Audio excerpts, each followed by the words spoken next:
Ok, bom dia, meu irmão, minha irmã. Vamos então a mais uma sequência de aulas dentro da matéria de doutrinas básicas aqui na EBD da PIBG, falando a respeito da pessoa de nosso Senhor Jesus Cristo. Eu vou propor, irmãos, que nessas próximas aulas nós estudemos as genealogias do Senhor Jesus Cristo, as duas que são retratadas nos evangelhos. Uma está aqui em Mateus capítulo 1, o apóstolo Mateus, ele abre o seu evangelho falando da genealogia de Jesus Cristo, segundo a proposta dele, e também depois, na sequência das aulas, no evangelho de Lucas, ele também vai relatar a genealogia de Jesus do ponto de vista dele, e existem semelhanças, existem distinções entre essas duas genealogias, como vocês vão perceber ao longo dos estudos, tá bom? Começando aqui por Mateus, eu vou soltar o áudio aqui para a gente ter a leitura eletrônica do texto e daqui a pouco eu pauso essa leitura e a gente vai olhar para um gráfico que eu estou construindo para explicar melhor as genealogias, tá bom? Vamos ouvir então aqui a leitura do Evangelho de Mateus. Registro da genealogia de Jesus Cristo, filho de Davi, filho de Abraão. Abraão gerou Isaque, Isaque gerou Jacó, Jacó gerou Judá e seus irmãos. Judá gerou Perez e Zerá, cuja mãe foi Tamar. Perez gerou Esrom, Esrom gerou Arão. Arão gerou Aminadab, Aminadab gerou Naasson, Naasson gerou Salmão. Salmão gerou Boaz, cuja mãe foi Raabe. Boaz gerou Obed, cuja mãe foi Rute. Obed gerou Jessé. E Jessé gerou o rei Davi. Davi gerou Salomão, cuja mãe tinha sido mulher de Urias. Salomão gerou Roboão, Roboão gerou Abias, Abias gerou Asa. Asa gerou Josafá, Josafá gerou Jorão, Jorão gerou Uzias. Uzias gerou Jotão, Jotão gerou Acás, Acás gerou Ezequias. Ezequias gerou Manassés, Manassés gerou Amon, Amon gerou Josias.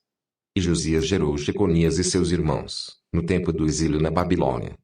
Depois do exílio na Babilônia, Jeconias gerou Salatiel, Salatiel gerou Zorobabel. Zorobabel gerou Abiúde, Abiúde gerou Eliaquim, Eliaquim gerou Azor. Azor gerou Sadoque, Sadoque gerou Aquim, Aquim gerou Eliúde. Eliúde gerou Eleazar, Eleazar gerou Matã, Matã gerou Jacó. E Jacó gerou José, marido de Maria, da qual nasceu Jesus, que é chamado Cristo. Assim, ao todo houve 14 gerações de Abraão a Davi, 14 de Davi até o exílio na Babilônia e 14 do exílio até o Cristo. Foi assim o nascimento de Jesus Cristo. Maria, sua mãe, estava prometida em casamento a José, mas, antes que se unissem, achou-se grávida pelo Espírito Santo. Por ser José, seu marido, um homem justo, e não querendo expô-la à desonra pública, pretendia anular o casamento secretamente. Mas, depois de ter pensado nisso, apareceu-lhe um anjo do Senhor em sonho e disse: José, filho de Davi, não tema receber Maria como sua esposa, pois o que nela foi gerado procede do Espírito Santo. Ela dará à luz um filho, e você deverá dar-lhe o nome de Jesus, porque ele salvará o seu povo dos seus pecados. Tudo isso aconteceu para que se cumprisse o que o Senhor dissera pelo profeta. A virgem ficará grávida e dará à luz um filho, e lhe chamarão Emanuel, que significa Deus conosco. Ok. Então, meus irmãos, nós temos aí a leitura de quase todo o capítulo 1 do Evangelho de Mateus e toda a descrição de vários nomes e entre a descrição desses nomes, algumas ênfases em alguns momentos dessa descrição. Então, uma das coisas que eu queria destacar para os irmãos, e isso vai ser importante depois na comparação com o Evangelho de Lucas, é que Lucas, quando vai descrever a genealogia de Jesus, ele vem até Adão, tá bom? Então ele começa a descrição dele e vai até Adão. E ele usa lá a expressão filho de, filho de, filho de, e quando ele chega em Adão ele fala filho de Deus. Ao contrário, Mateus usa o verbo gerou, tá bom? Ele fala que um pai gerou o filho gerou o filho do filho e assim vai. Então, existe essa distinção. Um usa a expressão filho de, o outro usa a expressão gerou, tá bom? Uma das coisas que difere os dois é que um começa em Abraão. Por que que Mateus começa a explicação da sua genealogia, ou melhor, a exposição da sua genealogia, na pessoa de Abraão? Muito simples. Sendo Mateus um israelita e tendo como sua primeira audiência as pessoas a qual ele pensou em escrever a carta para que elas lessem primeiro, estudassem primeiro, o povo de Israel, ele começou falando de Abraão porque essa menção a Abraão remete à aliança abrâmica, tá bom? Existia uma aliança de Deus feita com a pessoa de Abraão, que dizia que Abraão ia ser pai de uma grande nação e que por meio de Abraão todos os povos da terra seriam abençoados, tá bom? Então você pode ler o chamado de Abraão aqui em Gênesis 12, de 1 a 3, tá bom, irmãos? E aí Mateus começa a sua genealogia falando dos patriarcas, Abraão, Isaque e Jacó, tá bom? E ele vai seguindo e uma vez ou outra, ele cita a mulher que gerou o filho dessa pessoa. Então, por exemplo, aqui em Judá, ele cita que Tamar gerou Pérez, tá bom? Salmão, junto com Raabe, gerou Boaz. Boaz, junto com Ruth, gerou Obed, que foi pai de Jessé, pai de Davi. E Davi é o primeiro rei da dinastia do povo judeu. E Davi, com Betseba, gerou Salomão, que foi o segundo rei da dinastia, segundo a aliança davídica. Nós sabemos que Davi foi o segundo rei, o primeiro rei do povo de Israel foi Saul, porém era um rei que não era do agrado de Deus, o rei que Deus escolheu para conduzir a nação de Israel por um tempo foi o rei Davi, e com esse rei Davi, Deus também fez uma aliança, que é a aliança davídica. E essa aliança, nós já estudamos, consistia na promessa de que na dinastia do rei Davi, ou seja, na sua descendência, nos seus filhos, sempre estaria um sentado no trono de Israel, tá bom? E na genealogia de Mateus, segue aqui, irmãos, e ele continua de Davi, ele parte para Salomão, tá bom? Diferente aqui da genealogia de Lucas, eu deixei só o cantinho do gráfico de Lucas aqui aparecendo, porque quando chega em Davi, Lucas segue o caminho de Natã, tá bom? E os nomes passam a ser nomes diferentes. E isso tem uma explicação, isso tem um propósito que vai dar em José, e nós vamos estudar isso depois numa aula específica, tá bom? Mas voltando aqui para a genealogia, para o gráfico da genealogia de Mateus, o que nós percebemos aqui? Que Mateus vai destacando a genealogia dos reis de Israel. Ele começa a citar vários reis em Israel, tá bom? Então, alguns comentaristas dizem que essa genealogia de Mateus é a linhagem legal da ascendência real, tá bom? Por que isso? Porque, é óbvio, ele quer vincular a pessoa de Jesus com o rei Davi, o qual recebeu a aliança davídica, a promessa de que sempre haveria na ascendência de Davi uma pessoa sentada no trono de Israel, e isso aponta para Jesus, que é o rei de Israel, o rei eterno, tá bom? Então, nós vamos voltar aqui, tá? Você também pode perceber, irmãos, que existem 3 grupos dentro dessa genealogia, tá? Esses grupos são marcados, tá? A partir de Abraão, tá lá embutido na cabeça do leitor, do primeiro leitor, o israelita, quando fala Abraão, ele já lembra da aliança abrâmica. Depois, um outro marco é o rei Davi, tá bom? É um outro período da nação de Israel. Depois de Davi, a partir de Salomão, até o exílio da Babilônia, e do exílio da Babilônia até Jesus. O que Mateus quer destacar? Ele até cita ali deixa eu procurar aqui, o versículo 14, deixa eu ver, ou 17, aqui ó, versículo 17, acompanha comigo aqui, irmãos. Assim, ao todo, houve 14 gerações de Abraão até Davi, 14 de Davi até o exílio da Babilônia e 14 do exílio até o Cristo. Por que que Mateus usou desse recurso de criar uma genealogia onde ele escolhe esses nomes e ele aponta esses nomes em destaque e forma esses 3 grandes grupos dentro desse bloco da sua genealogia? É muito simples, tá bom? Deixa eu acertar aqui. Então, olha, eu desenhei aqui, ó, os 3 grandes blocos, cada um está numa cor, tá bom? E se você contar, você vai ver que tem 14 pessoas do começo ao fim de cada bloco. Então, nesse primeiro bloco, o que que ele quis falar com o nome dessas pessoas que estavam aqui? Ele quis destacar isso aqui, ó, tá? Nessa linha do tempo, o que que ele fez? Ele citou os patriarcas, tá? Que é o início da formação da nação de Israel. Como?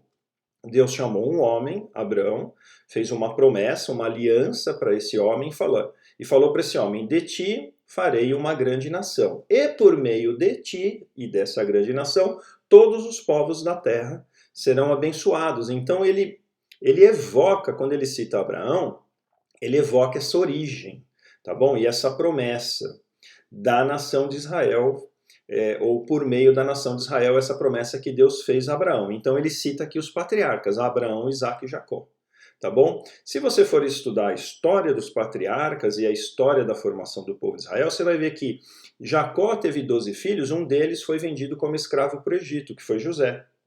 Tá bom? E depois Deus promove uma fome, José está lá no Egito, os irmãos achando que ele estava morto e sabiam que tinham vendido como escravos, não sabiam mais da história de José que continuou, e estão vivendo lá na terra deles com o pai, Jacó, achando que José está morto. E Deus promove uma situação de fome, ele promove esse encontro, e essa família de Jacó acaba sendo acolhida por José, tem a restauração do relacionamento da família, e José, agora na posição de governador do Egito, recolhe a família de Jacó, com o pai, com seus irmãos, toda a sua família, perto de 70 pessoas, adentra o Egito para ser abençoada e ter a sua provisão ali. E essa família de 70 depois vira um povo, que é o povo hebreu, de milhões de pessoas, só que ao longo da história do Egito, o Egito é subjugado por uma outra nação, e esse vínculo, que era um vínculo amistoso entre a família de José e o faraó do Egito, ele é quebrado, ele é rompido, chega um novo faraó que escraviza os hebreus. E eles que entraram como família do governador do Egito, eles se tornam escravos do novo faraó do Egito, tá bom? Então, aqui, irmãos, é a construção do povo, tá? Começou com a família, depois virou o povo, aí Deus, o que que Deus faz? Levanta Moisés, fala, vai lá travar uma batalha, porque eu quero que você tire o meu povo para vir me adorar no deserto. E a partir do momento de Moisés, Deus começa a dar uma identidade de nação, tá? Ele tira do jugo estrangeiro, ele dá leis, ele dá todas as leis religiosas, ele dá leis de vários tipos e começa a ensinar aquele povo que era escravo e que saiu do Egito para viver como uma nação, e ele promete terra, tal, até que isso evolua e chega no reinado, tá bom? O povo fala, olha, cansamos de ser conduzidos pelo profeta, nós queremos um rei tal qual as nações estrangeiras. O povo pede um rei com a motivação errada, Deus dá Saul, depois tem a história de Saul, Saul morre e Deus leva Davi ao trono, e com esse Davi ele faz a aliança da dinastia que sempre estaria firmada em Israel. O que acontece aqui de Davi para Salomão, tá bom? Salomão, ele se perde em meio a muita idolatria e ele acaba levando o povo a se dividir entre povo do norte, entre povo do sul. O reino fica dividido como uma forma de juízo de Deus sobre Salomão e sobre a nação obstinada de Israel, que não abandonava os seus pecados.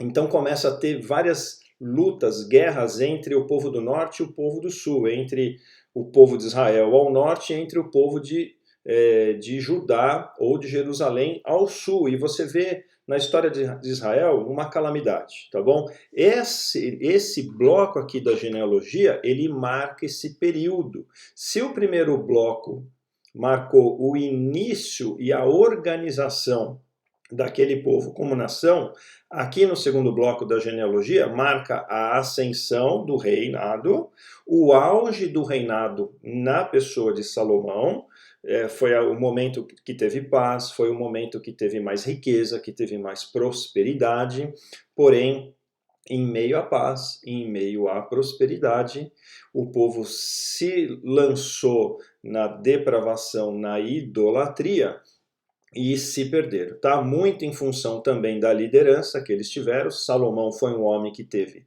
1000 mulheres, ele se casava com mulheres estrangeiras, ele fazia comércio com reis estrangeiros, ele quebrava os mandamentos de Deus um após o outro, ele se tornou um idólatra, construiu templos para deuses pagãos, para agradar as suas esposas estrangeiras. Então ele foi um péssimo exemplo nesse sentido, não se manteve fiel à palavra do Senhor, não se apegou assim como seu pai se apegava à palavra do Senhor, não temeu a Deus da forma como Davi havia temido e, consequência disso, o reino ficou dividido, tá bom? Então esse segundo bloco aqui da genealogia, ele marca isso. Ele marca o início da ruína da nação de Israel.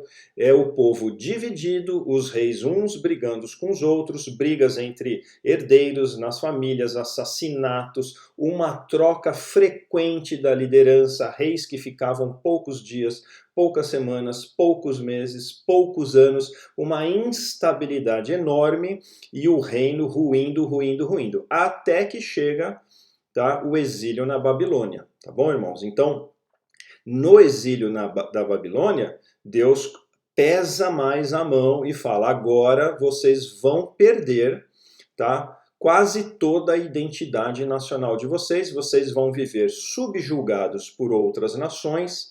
E isso foi, irmãos, até pouco tempo atrás, tá bom? Israel, há pouco tempo atrás, há poucas décadas atrás, começou a recuperar o seu território, começou a ser reconhecida como uma nação, mas ela vive as consequências desse desgoverno que vários reis promoveram. Ela sofre as consequências até hoje. É um povo que está espalhado.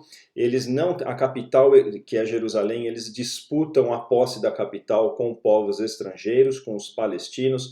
Tem guerra, disputa por território. Eles têm dentro do território deles a faixa de Gaza, onde eles têm constantes conflitos com os antigos moradores, que eram os filisteus. Até hoje existem troca de mísseis. Enfim, eles não vivem em paz. Então, por que Mateus destaca 14 gerações, 14 gerações e 14 gerações? Por causa disso, tá bom? O início da formação do povo por meio de uma família que virou um povo, depois a nação, a ascensão e queda da dinastia real, e essa dinastia real que agora está ausente de rei, tá bom? Nesse período que vem aqui, a partir do exílio da Babilônia até Jesus, eles ficaram sem rei. Não tinha rei sentado no trono de Israel, tá bom? E aí aparece Jesus na história. Jesus é o rei, é o Messias, é o rei prometido no Antigo Testamento que iria ocupar o trono novamente dentro dessa linhagem que vem da família do rei Davi. Tá bom? Então existem muitas coisas acontecendo aqui. Esse é o panorama geral do Evangelho de Mateus. Ele faz menção à aliança abrâmica, ele faz menção não, ele evoca na lembrança do leitor, tá? Falando de Abraão, ele evoca a lembrança da aliança abrâmica. Falando de Davi, ele evoca a lembrança da aliança davídica. Ele dividindo a genealogia em 3 momentos distintos, em 3 grupos distintos, ele traz à memória que esse povo nasceu de uma promessa de Deus, esse povo teve um auge, esse povo teve uma dinastia que correu por um tempo, porém foi um fracasso, amém? Ele também cita a fase da história onde eles estão sem rei, aguardando o cumprimento daquelas duas primeiras alianças, tanto a abrâmica quanto a davídica. E aí ele aponta para Jesus e explica em alguns detalhes como é que foi que Jesus nasceu e essa coisa confusa de ter sido gerado pelo Espírito Santo, mas ser pai de José, isso a gente vai ver numa próxima aula, tá bom? Então esse aqui é um panorama rápido, agora a gente vai começar a pegar assunto por assunto nas próximas aulas e nós vamos explicar melhor, tá bom? Até a próxima, até o próximo vídeo.